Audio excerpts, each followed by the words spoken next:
ये गीता ज्ञानदाता श्री कृष्ण में प्रवेश करके बोल रहा है, ये सरपुरुष ब्रह्म। ये कहता है कि अर्जुन तेरे और मेरे बहुत जन्म हो चुके हैं, तू नहीं जानता, मैं जानता हूं। मेरे जन्म और कर्म अलौकिक हैं। इसके जन्म कैसे अलौकिक है और कर्म कैसे अलौकिक है? इसके जन्म ऐसे अलौकिक हैं जैसे मृत्यु होगी, एक ब्रह्मांड का विनाश हुआ, सभी प्राणियों का नाश हुआ, सभी तत्व आपस में बिल्कुल इसमें आग लग जाएगी एक ब्रह्मांड में, और इसमें कण कण धूल धूल हो जाएगी। फिर अपने हिसाब से जैसे परमात्मा ने पहले इन सब पृथ्वी को उत्पन्न किया, सब जल सब तत्व बनाकर दे दिए, फिर विधान बनाकर छोड़ दिया, इसलिए ये सारे प्राणी नेक्स्ट ब्रह्मांड में चले जाते हैं ऑटोमेटिक परमात्मा के विधान अनुसार। और उसमें दुर्गा की भी मृत्यु होती है और ब्रह्म इस काल की भी मृत्यु हो जाती है, जब 70,000 बार युग काल का पुत्र शिव मर लेगा। और ये एक युग होता है किसका? अक्षर पुरुष का। ये एक युग हो गया अक्षर पुरुष का। ओहो,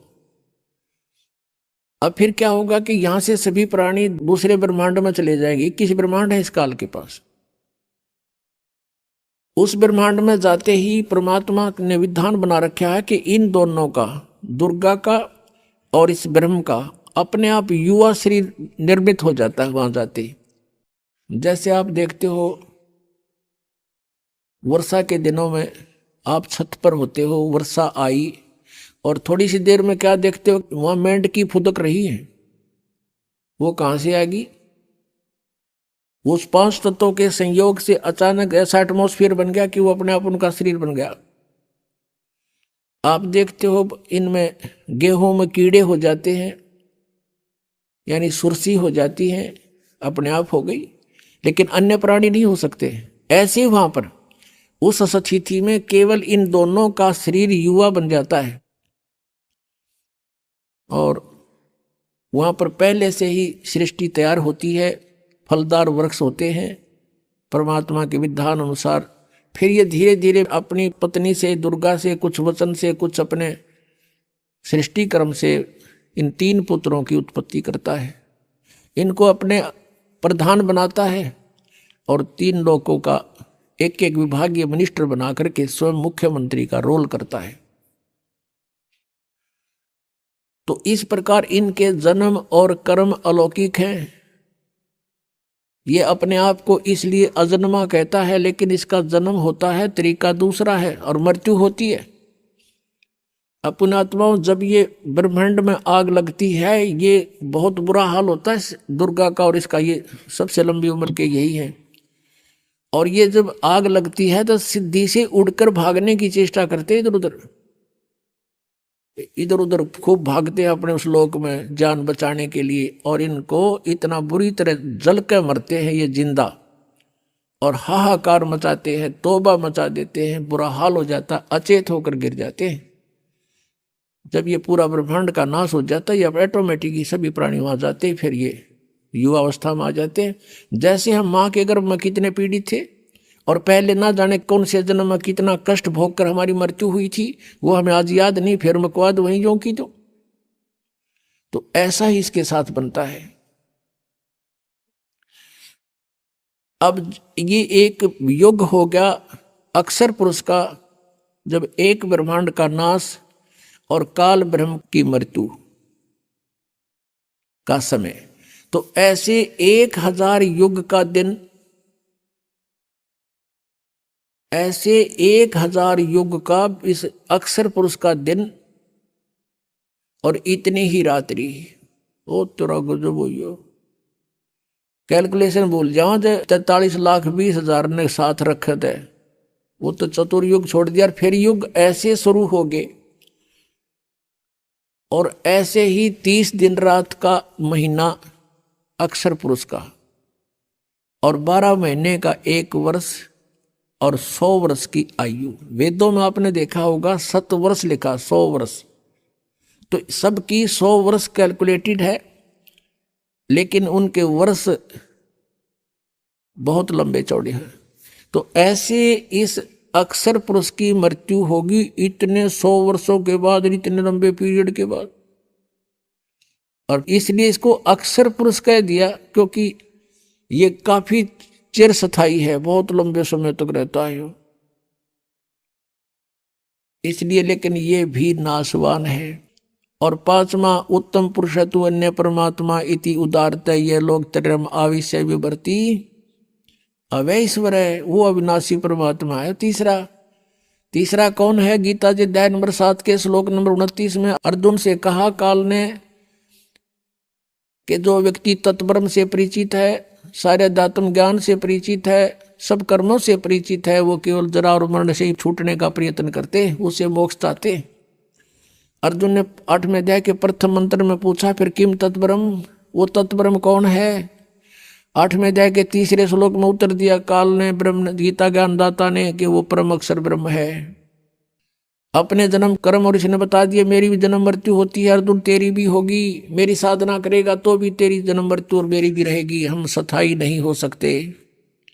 और जब तक जन्म मृत्यु समाप्त नहीं होगी शांति नहीं हो सकती। 18वें अध्याय के 62वें श्लोक में कहा कि अर्जुन तू सर्वभाव से उस परमेश्वर की शरण में जा, उसकी कृपा से ही तू परम शांति को और सनातन परम धाम को प्राप्त होगा। गीता जी अध्याय नंबर 15 के श्लोक 1 से 4 में कहा कि उल्टा लटका हुआ संसार रूपी वृक्ष है, ऊपर को जड़, इसकी मूल तो समझो परम अक्षर ब्रह्म है, और नीचे को तीनों गुण रजगुण ब्रह्मा सतगुण विष्णु तमगुण शिवजी रूपी शाखाएं हैं। बीच में तना और मोटी डार जो है, सरपुरुष तो तना है, अक्षर पुरुष मोटी डार है, तीनों देवा शाखा है, ये 5 रूप संसार। परमात्मा ने बताया था अक्षर पुरुष एक पेड़ है, सरपुरुष वा की डार और तीनों देवा शाखा है, ये 5 रूप संसार, और मूल वो स्वयं है।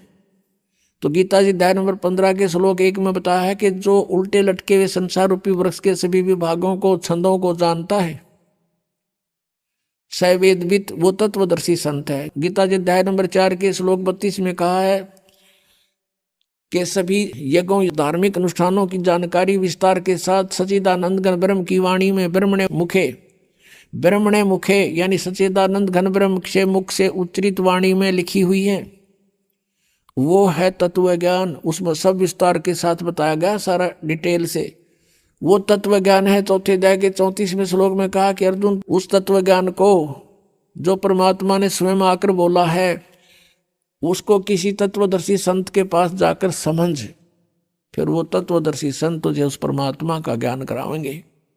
तो गीता जी अध्याय नंबर 15 के श्लोक 1 में कहा कि जो इस उल्टे लटके हुए संसार रूपी वृक्ष के सभी विभाग बता देगा, सवेदवित, वो वेद के तात्पर्य को जानने वाला है, अर्थात वो तत्वदर्शी संत है। तो ये परमात्मा स्वयं ही आते हैं, तुम साहेब तुम संत हो, तुम सतगुरु तुम हंस, और गरीब दास तुम रो बिना और न दूजा अंश। अनंत कोट ब्रह्मांड का एक रति नहीं बाहर, सतगुरु पुरुष कबीर हैं, कुल के सृजनहार। सतगुरु और पुरुष, पुरुष माने परमेश्वर और सतगुरु माने तत्व ज्ञान बताने वाले। अगर तत्व ज्ञान बताने वाले सतगुरु हैं तो भी कबीर जी, और परमेश्वर है तो भी कबीर जी। तो वो परमात्मा स्वयं ही आकर अपनी महिमा बताता है। अक्षर पुरुष एक पेड़ है, निरंजन वा की डार, तीनों देवा शाखा, समझो 5 रूप संसार।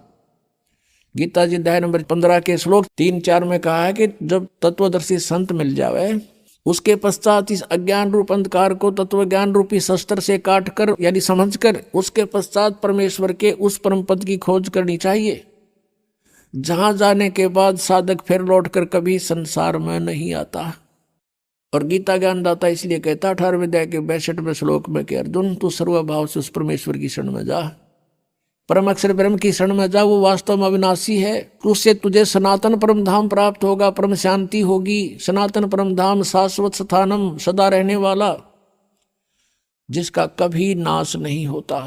इसलिए गीता जी अध्याय नंबर 7 के श्लोक 18 में कहा कि ये ज्ञानी आत्मा है तो अच्छी नेक आत्मा है, उदार आत्मा है, लेकिन ये मेरे वाली घटिया अनुत्तम गति में ही सीमित है, सचित हैं। इनको तत्वदर्शी संत नहीं मिला, तत्व ज्ञान प्राप्त नहीं हुआ। ओम नाम के जाप से गीता जी अध्याय नंबर 8 के श्लोक नंबर 13 में कहा कि अर्जुन ओम इति एक अक्षरम ब्रह्म व्यवहारण माम अनुस्मरण ये प्रियाति तजन देहम सयाति परमाम गतिम। मुझ ब्रह्म का केवल एक ओम मंत्र है, और नथिंग एल्स, ये एक अक्षर है। और जो अंतिम समय तक उच्चारण करता हुआ इसका शरीर त्याग कर जाता है तो मेरे वाली परम गति को प्राप्त होता है। ओम से कौन सी परम गति है? ब्रह्मलोक प्राप्ति, ब्रह्म प्राप्ति, ब्रह्मलोक प्राप्ति। ब्रह्मलोक में गए हुए प्राणी भी जन्म मृत्यु में है। तो यहाँ कहता 7वें अध्याय के 18वें श्लोक में कि ये उद्धार आत्मा है तो समर्पित मेरे पे, पर मेरे वाली अनुत्तम घटिया गति में स्थित है। और अनुवादकर्ताओं ने, नकलियों ने कर रखा अनुत्तम का अर्थ अति उत्तम। तभी तो मालिक ने बता अंधे की बाँ गही अंधे ने, मारक कौन बतासी। 17वें अध्याय के 23वें श्लोक में कहता हूँ सच्चिदानंद घन ब्रह्म की साधना का ओम तत्सति निर्देश ब्रह्मण त्रिविद समर्थ है। उस सच्चिदानंद घन ब्रह्म के पास जाने का, पूर्ण मोक्ष प्राप्त करने का, उसको पाने का 3 मंत्र की साधना है। ओम तत्सर पुरुष का, तत् ये सांकेत है, ये अक्षर पुरुष का मंत्र है, और सत भी सांकेतिक है, ये परम अक्षर ब्रह्म का, परम अक्षर पुरुष का मंत्र है। इन तीनों की मजदूरी करने से, साधना करने से, कमाई करने से, भक्ति की शक्ति से हम सतलोक जाएंगे। गीता जी अध्याय नंबर 8 के श्लोक नंबर 5 और 7 में गीता ज्ञानदाता कहता अर्जुन यदि मेरी शरण में रहना है तो युद्ध भी करना पड़ेगा और भजन भी कर, मुझे प्राप्त होगा, नो डाउट। अब अपने प्राप्ति बता रहा है कि मेरी भी प्राप्ति होगी इस ओम मंत्र से, ओनली 1 मंत्र, 8वें अध्याय के 13वें श्लोक में। और कहता युद्ध भी करना पड़ेगा, यहां शांति नाम की चीज नहीं, परम शांति चाहिए तो उसकी शरण में जा। 8वें अध्याय के 8, 9, 10 3 मंत्रों में कंटिन्यूस बताया है कि उस सच्चिदानंद घन ब्रह्म की जो साधना करता है उस तत्वदर्शी संत के बताए अनुसार उस मंत्र से, तो भक्ति की शक्ति से यानी उस मंत्र के जाप की कमाई से उस परमेश्वर के पास चला जाएगा। अपने आत्मा हमने भक्ति करनी है तो या क्यों ना करें, वो डले क्यों डोवा, जो असंग जन्म हो गया हमने डोत्या ने। तो इसलिए गीता ज्ञानदाता कहता है कि तू सर्वभाव से उस परमेश्वर की शरण में जा। और 18वें अध्याय के 66वें श्लोक में इन अनुवादकर्ताओं ने यहाँ भी अनर्थ कर रखे हैं, व्रज का अर्थ जाना होता है, इन्होंने आना लिखा है क्योंकि ये श्री कृष्ण जी को सुप्रीम पावर मान के और तब इसका गीता जी का अनुवाद किया।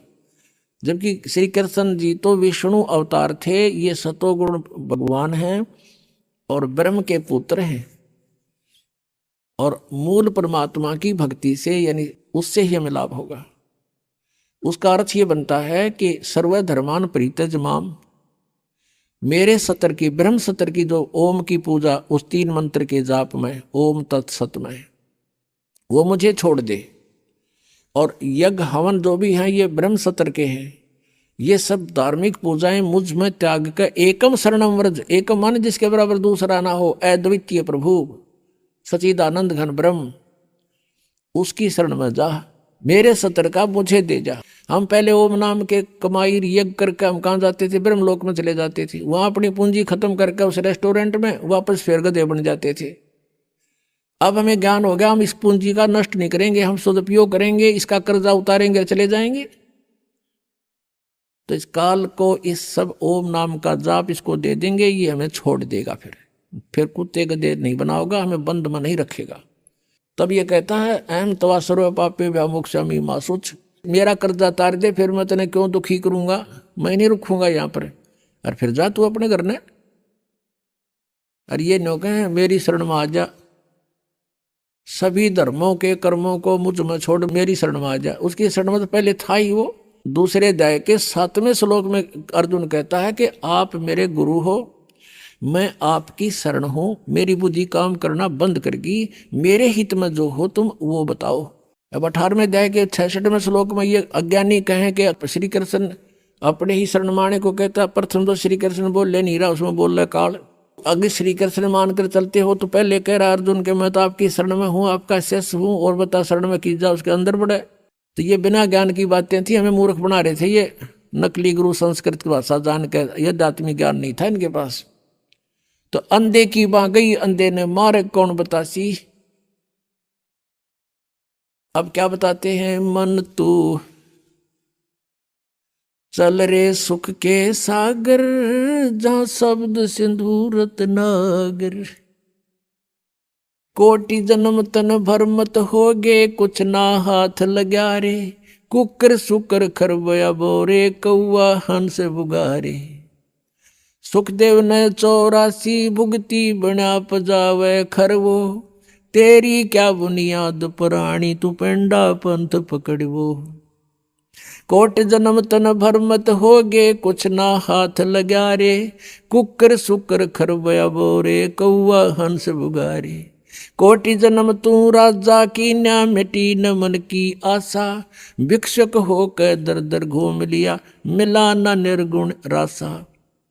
इंद्र कुबेर ईश की पदवी, ब्रह्मा वरुण धमराया। विष्णुनाथ के पुर को जाके फिर भी वापस आया। असंग जन्म तन मर्त्या होगे, जीवित क्यों न मरे रे। और द्वादश मद मैल मठ बोरे, बहुर न देह धरे रे। दोजक भिष्ट सभी ते देखे, राजपाट के रसिया। तीन लोक से तरपत नाही, ये मन भोगी खसिया। सतगुरु मिले तो इच्छा मेटे, पद मिल पदे समाना। चल हंसा उस लोक पठाऊं, जो आदि अमर अस्थाना।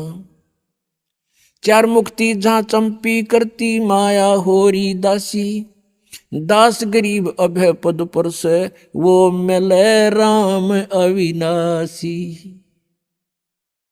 एक के शब्द में सारा जाड़ा दे दिया उस परमात्मा परिचित पुण्यात्मा आदरणीय गरीबदास साहिब जी ने। क्या बताते हैं? मन तू चल रे सुख के सागर, जहां शब्द सिंधु रत्नागर। अब सुख सागर क्यों कहा इसको, सतलोक को? उसको डिफाइन किया है परमात्मा की वाणी में। शंखों लहर मेहर की उपजे, कहर नहीं जा कोई। दास गरीब अचल अविनाशी, ही सुख का सागर सोई। उस सतलोक में कहते हैं आपके अंदर असंख्यों लहर मेहर की उपजेंगी, कहर नहीं जा कोई। जैसे आप कभी कभी एकांत में बैठे हो दास के साथ, तो बहुत बार बनी है ऐसी बातें। ऐसी बहुत बार हिलोर उठती हैं जब वो एक तरंग आती है मेहर की, उस समय कोई भी बुरा दिखाई नहीं देता। दुश्मन भी जो हमें दुख दे रहा है उसके प्रति भी बिल्कुल दुर्भावना नहीं रहती, कोशिश करने से भी दुर्भावना नहीं आती। उसके अवगुणों को भी गिनते हैं तो भी दुर्भावना उत्पन्न हृदय में नहीं आती। और वो होती है कुछ समय की, फिर उसके जाने के बाद जो का त्यों कहर टूट जाता है। उसने ऐसा क्यों किया, उसने ऐसा कैसे कर दिया, वो घाटा हो गया, वहां ऐसे नुकसान हो गया, फलाना ऐसे करना है, यानी वो कहर की लहर फिर शुरू होगी। तो परमात्मा कहते हैं वहां सतलोक के अंदर ये शंखों लहर मेहर की उपजे, और कहर नहीं जा कोई। कोई कष्ट नहीं, ना बुढ़ापा ना मृत्यु, सदा युवा शरीर रहेगा। और वहां जो शरीर बनेगा शुक्रम अकायम ऐसनाविरम, वो इस नाड़ियों के जोड़ से नहीं बनेगा वहां शरीर हमारा, श्वास से नहीं चलेगा, वो एक तत्व से बनता है। जैसे यहाँ 5 तत्वों से शरीर बना है, इसमें कहीं 5 तत्व दिखाई देते हैं आपको? और कितना सुंदर बना रखा है, और बिल्कुल 5 तत्वों का मेल है। इसका योग कैसे बनाया? जैसे अन्न, अन्न उगया, अन्न खाया, अन्न से फिर शक्ति बनी, शक्ति से फिर शरीर बना, उसका ऐसा प्रारूप बदल कर ऐसा बना दिया। ऐसे वहाँ एक तत्व से, नूर तत्व से हम सभी का शरीर बनेगा। और वो शरीर ऐसा होगा जैसे 16 सूर्य जितना तेज होगा आपके शरीर का, प्रत्येक आत्मा का। लेकिन परमात्मा का भी शरीर है, अपने ही जैसा है, उसका बहुत तेजोमय शरीर है सतलोक के अंदर। उनके एक रोमकूप में करोड़ सूर्य करोड़ चंद्रमा, दोनों की मिली जुली रोशनी भी फीकी है भगवान के एक रोमकूप के नूर के सामने। और हम सब आत्माओं का 16 सूर्य जितना सुंदर, यानी इतना तेजों में और बहुत ही खूबसूरत शरीर होगा। अब क्या बताते हैं? कोटि जन्म तन भर मत होगे, कुछ ना हाथ लग्या रे। पुण्यात्माओं, अभी तो आपको ज्ञान अभी इतना गहनता से ग्रहण नहीं किया आपने, अंदर समाया नहीं आपके अंदर। जब ये सच्चाई हृदय मान लेगा ना, आपका आत्मा मान लेगी 100 की 100 सच्ची है जो परमात्मा ने बताई। और अब इसको सत्य को सत्य मानने में देर नहीं लगेगी। अपने थोड़े से फार्मूले याद रखो। सभी वेद कहते हैं परमात्मा ऊपर रहता है, मनुष्य सदृश शरीर में है, और वहां से वो गति करके आता है। और यहाँ के क्या लीला करता है, जब वो बालक रूप धारण करके शिशु रूप धारण करके प्रकट होता है, तालाब के ऊपर जल के ऊपर कमल के फूल पर विराजमान होता है। यानी जल के ऊपर विराजमान होने से उसको नारायण कहते हैं। अब पता लग जाएगा वो है कौन। और जो छोटे बालक जब होता है उसको कोई पुण्यात्मा संस्कारवश निसंतान दंपति उठा के ले जाती है। प्रत्येक युग में ऐसा होता है। और फिर परमात्मा वहाँ उनके परिवर्ष की लीला कंवारी गायों से होती है, कंवारी गाय से। तो पुण्यात्माओं 600 वर्ष पहले भगवान आए थे, कबीर जी पूर्ण परमात्मा परम अक्षर ब्रह्म।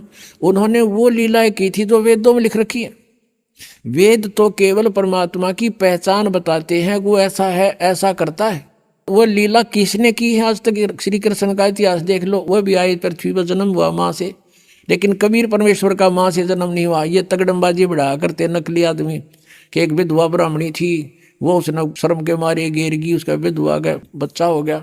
उसके विधवा का माँ का बाप का उसका कितने नाम गाम तो बता दो। ऐसे सट्टे मारे मूर्ख बना रखा था हमारे को, सारी झूठ बोल रखी थी, भगवान को कौड़ी सिद्ध कर दिया और कौड़ियों को लाल बता रखा था। और वो कंवारी गायों से दूध पीता है, वो कंवारी गायें दूध देती है। तो ये लीला परमेश्वर कबीर जी ने की थी और आज तक किसी ने करी हो बता दो।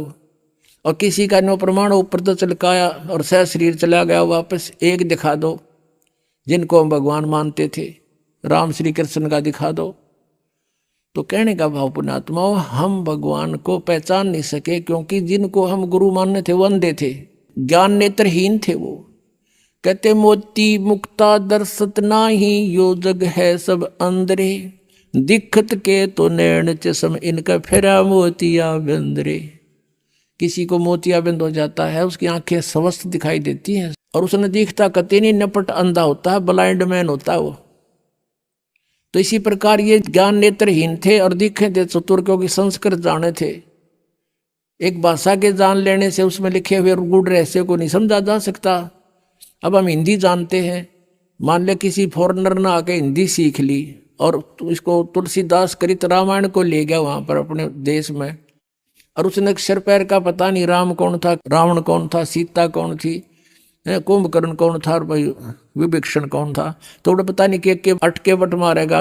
एक हिंदी के जान लेने से उस कथा को वो कैसे सुलझा सकता है जो चौपाइयों में लिखी है। ऐसे ही वेद और ग्रंथ और पुराण और गीता जी ये परमात्मा की महिमा से परिपूर्ण है। संस्कृत के जान लेने से कोई नहीं समझ सकता जब तक ये मौखिक कथा रामायण वाली की तरह सृष्टि रचना का जिसको ज्ञान नहीं होगा।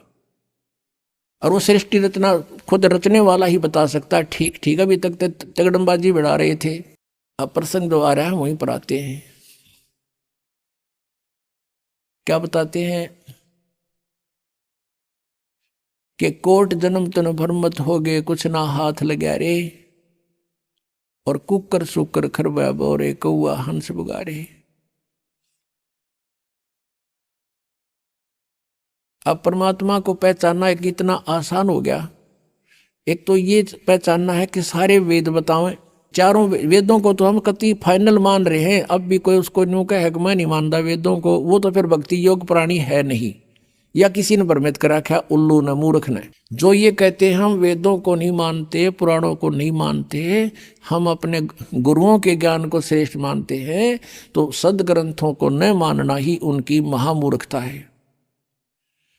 और कबीर जी की वाणी भी सदग्रंथ है, वो सब ग्रंथों का ग्रंथ है, यानी उसमें ऑल इन वन है, नो समझ लो। और दूसरा वेद बताते हैं, फिर वो लीला किसने की, फिर आंखों देखा संत बताते हैं। हम सुल्तानी नानक तारे, दादू को उपदेश दिया, जात जुलाहा भेद न पाया, वो काशी माहे कबीर हुआ। आदरणीय गरीबदास साहिब जी बता रहे हैं, उनको भगवान मिले थे, जिनको वो आकर मिलते हैं अच्छी आत्मा दृढ़ भक्तों को।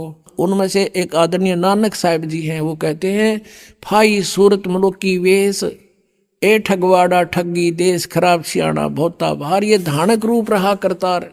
परमात्मा सतलोक से आए थे, परमात्मा उसमें समकालीन थे, इनके यहाँ भी थे, सतलोक में भी रहते हैं, वो हर जगह जहाँ चाहे प्रकट हो सकते हैं, प्रभु में इतनी शक्ति है। तो नानक साहिब जी को बेई नदी पर मिले थे, स्नान करने गए जब, उससे पहले भी वार्ता की थी कबीर रूप में आके।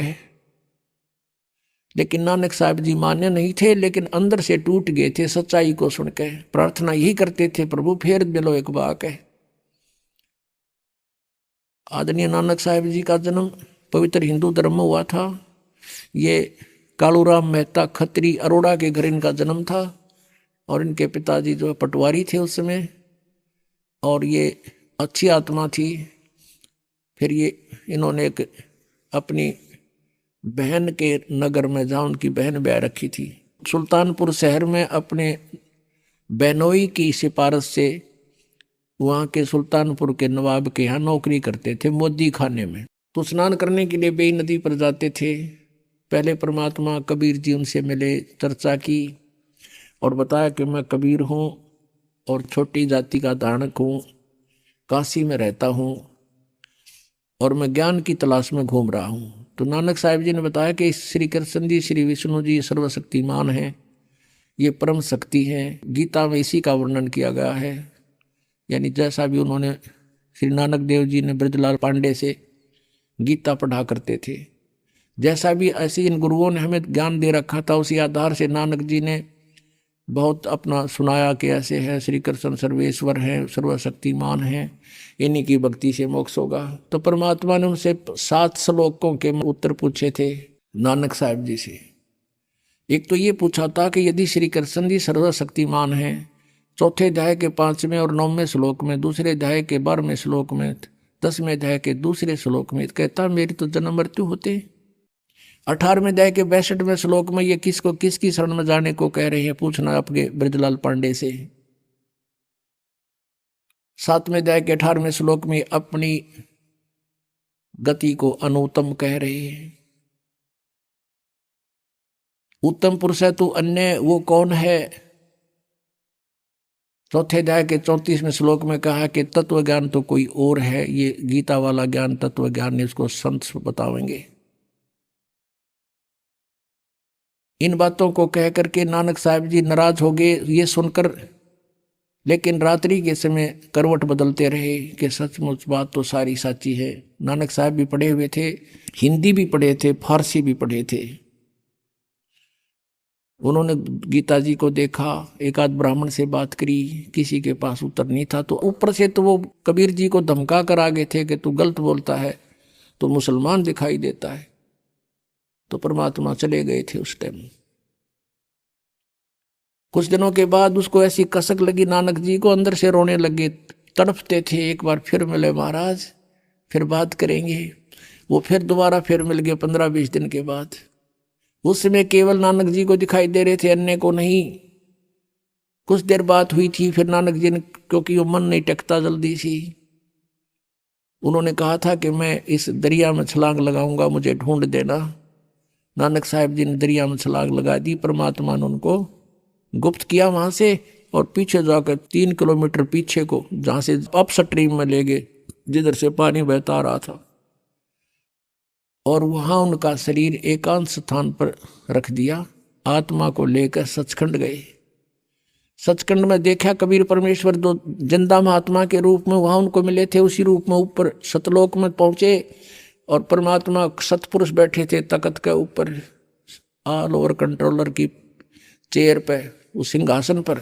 तो नानक साहब ने सोचा कि परमात्मा यू है सतपुरुष, सतपुरुष ये है सामने बैठे सिंहासन पर। और कबीर जी एक सिंपल वेश में, जिंदा महात्मा के रूप में, साधु के रूप में, और ये यहाँ का नौकर होगा कोई कबीर। तो नानक जी ने सोचा। अब उस समय तक परमात्मा ने ये डिस्क्लोज नहीं किया। जब पहले रूप में मिले थे, जब तो कबीर रूप में मिले थे, दोबारा जब आए जिंदा महात्मा का रूप बनाकर आगे, शरीर दूसरा था, चेहरा नहीं मिल रहा था बनारस वाले से। फिर उनको लेकर गए ऊपर। ऊपर जाकर क्या देखा, कबीर जी जो जिंदा महात्मा के रूप में गए थे, और दूसरा उन्हीं का रूप बैठा था, तेजों में करोड़ सूर्य मिला दे करोड़ चंद्रमा, ऐसा एक रोमकूप की शोभा। उसके ऊपर चौर करने लगे कबीर साहब। नानक जी में पक्का हो गया कि सतपुरुष अकाल पुरुष तो यू है, ये बैठा तख्त पर जेड़ा, ये नीचे से बाबा जी आया महात्मा, ये इनका नौकर है। इतने में क्या हुआ, वो तेजों में शरीर वहां से उठा, अपने सिंहासन से, और कबीर जी नीचे से जिंदा महात्मा वाले रूप में गए थे, वो विराजमान हो गए। उस समय उस परमात्मा का वो रूप जो बना, जब सिंहासन पर विराजमान हुए, जो अकाल मूर्त तेजो में शरीर वाला था वो चवर करने लगा। उस कबीर परमेश्वर जिंदा वाले बाबा वाले महात्मा वाले स्वरूप के ऊपर चवर करे नौकर की तरह। उस समय परमात्मा का जो स्वरूप बन गया वो कबीर जी वाला बन गया, जो धारणक रूप में, जो लाहे रूप में बनारस में थे और जो पहले नानक जी को मिले थे। और वो तेजो में शरीर जो था कबीर जी के जिंदा महात्मा वाले शरीर में समा गया। अलग कोई नहीं रहा,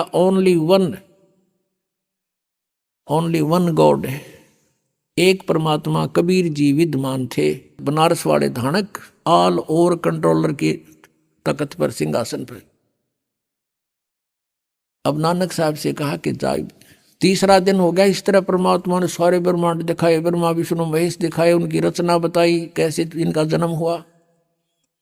अब परमेश्वर ने कहा कि अब जाओ प्यारी आत्मा, अब उन भोली आत्माओं को समझाओ जो काल के जाल में फंसी पड़ी है। अब वहां जाकर के प्रत्येक आत्मा ये चाहती है मैं वापस ना जाऊं उस गंदे लोक में। नानक जी ने प्रार्थना की, लेकिन परमात्मा ने कहा अब जाओ, आपकी आवश्यकता है वहां पर, मेरे गवाह बनोगे, लेकिन ऐसे नहीं मैं रख सकता, आपको ये भक्ति करनी पड़ेगी सतनाम की, और सतनाम बिना मोक्ष नहीं हो सकता। ये 2 अक्षर का नाम है, यानी पूरा ज्ञान उनके अंदर फीड कर दिया। अब उधर से नानक जी को मर्त जान करके डूब गया दरिया में, उसकी खोज शुरू होगी। नवाब ने भी खोज शुरू कर दी, गोताखोर लगा दिए, जाल डाल रहे हैं इधर जिधर डाउन स्ट्रीम में, और नानक जी का शरीर रखा 3-4 किलोमीटर अप स्ट्रीम में, जंगल में। तीसरे दिन वो आत्मा वापस भेज दी भगवान ने उस शरीर में। नानक जी वहां से उठकर सुबह सुबह फिर उसी दरिया पर आकर खड़े हो गए जहां लोग स्नान करने जाते थे, और वो भी जाया करते थे। कहाँ तो हाहाकार मची हुई थी, और मर गया डूब गया, मर गया डूब गया। उधर क्या देखा, वो तो सामने खड़ा है, सारा शहर उमड़ गया देखने के लिए। तब नवाब की नौकरी त्याग दी और कहा कि अब सच्चे सरकार की नौकरी करेंगे। तो फिर वो इस खोज में, परमात्मा ने कहा था कि मैं बनारस में हूं, काशी में, और वहां आ जाना, सतनाम दूंगा, और सतनाम बिना मोक्ष नहीं, और वो काल का लोक, तो सतनाम प्राप्ति के लिए। और नानक जी ने वाहे गुरु कहा था कि वाहे गुरु, जब अकेले रह गए ना तख्त पे कबीर जी सतलोक में, और दूसरा रहा नहीं भगवान, जब ने कहा था वाहे गुरु, सही रास्ता दिखा दिया। और स्वयं भगवान वाहे गुरु, वो नीचे आ गया। नीचे आकर उसके मन में रट लगी कि वो ही गुरु मिला जो सतनाम दे। और ये 7 श्लोक जो परमात्मा ने प्रसन्न किए थे नानक जी ने, ये 7 श्लोक उसने नोट कर लिए। जो भी कोई ब्राह्मण विद्वान मंडलेश्वर उनको मिला, उनसे ये 7 श्लोक करते थे। बताइए 18वें अध्याय के 62वें श्लोक में, यो गीता ज्ञानदाता किसकी शरण में जाने को कहता है। फिर वो करते फरड़ अपनी शरण में कहता है, अपने बारे में कहता है, छड़ दे गल। फिर वहां से चल पड़ते थे। वो न्यू पहचान करते जा रहे थे कि कौन से हैं वो भगवान। यु ज्ञान जब स्वर में बोलेगा वो सही गुरु वही पावेंगे असली तक। उनकी खोज करनी थी, कहीं महात्माओं में यही छुपे ना हो। पहली उदासी यानी कति मायूस होकर यात्रा की थी, उसको प्रथम उदासी कहते हैं। तो बनारस में पहुंचे। कबीर जी ने यह भी बता दिया था कि मैंने रामानंद जी को गुरु बना रखा है, वो मेरे गुरु जी हैं, पहली मीटिंग में बताया था।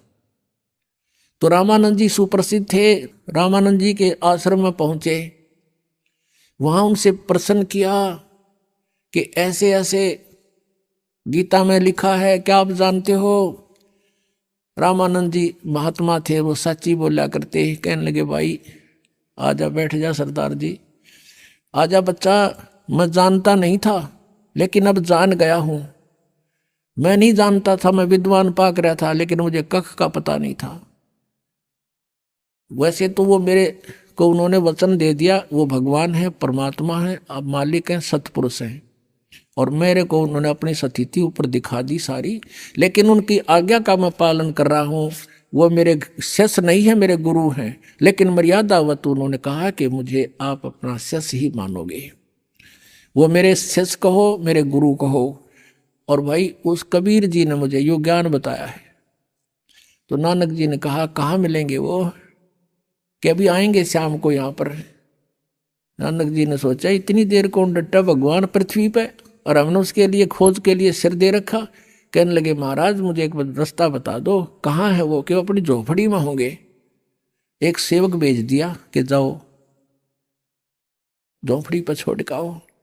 अब जाकर देखा उस परमात्मा को, खड्डी में कपड़े बुने दानक का काम करे थे, उन ठानी जानते पता था आव एक आत्मा प्यारी। जब देखा वहां पर सतलोक वाला नजारा सारा दिखाई दिया, ओए होए, कहते झांकी वे कबीर की नानक की तीवा, और वह सिखा के गलपड़ी कौन छुटावे था। अब जैसे कबीर जी का वहां देखा सतलोक में, ओए होए, फिर वहां बैठे दिखे, वाह हे गुरु, और कहते वहां एकदम इतनी उमंग में भर का आवाज लगाने लगे, फाई सूरत मलोक की वेश, ए ठगवाड़ा ठगी देश, खरा सियाणा बहुता बार। देखो ये धानक रूप रहा करतार, कि ये ठग है, हमें मूर्ख बना रहा है, बका रहा है। जैसे प्यार में क्या करें ठगे, और आँखों में पानी भर रखा। सारे जुलाए इकट्ठे हो गए वहां के, कहते हैं ये भगवान है, परमात्मा ये है, पूर्ण ब्रह्म है। अब कहते हैं घर का जोगी जोगड़ा, बाहर का जोगी सदे। वो दुल्हाए वहां के उसको एक आम सिंपल मैन मानते थे। वो क्या कहते हैं, ये देखो पंजाबी है, पंजाब तो आके पागल बन गया, इसने भगवान बतावे नीरू के बेटे ने, किससे का ना तसल्ली हुई। तो परमात्मा ने कहा प्यारी आत्मा अब इसने राज रख, थोड़े दिन गुप्त रखना, जिक्र ना करना, तेरा भी दिल तोड़ देंगे ये। अपनी भक्ति करो और प्रचार करो इस ज्ञान का, और ज्यादा डिक्लेयर ना करना, अभी इसको गुप्त रखना हमने कुछ दिन। तो कहने का भाव ये है कि जिनने महापुरुषों ने भगवान मिला, और जिनको हम मानते हैं वो परमात्मा से मिले, और उन्होंने बताया है कि धानक रूप रहा करतार, हक्का कबीर करीम तू बे ए परवरदिगार। गुरु ग्रंथ साहिब के 721 पृष्ठ पे लिखा है कि एक अर्ज गुप्तम पेश तोदर कून करतार, हक्का कबीर करीम तू बे ए परवरदिगार। हक्का कबीर माने सत कबीर। अभी आपने सुने संत रामपाल जी महाराज के मंगल प्रवचन।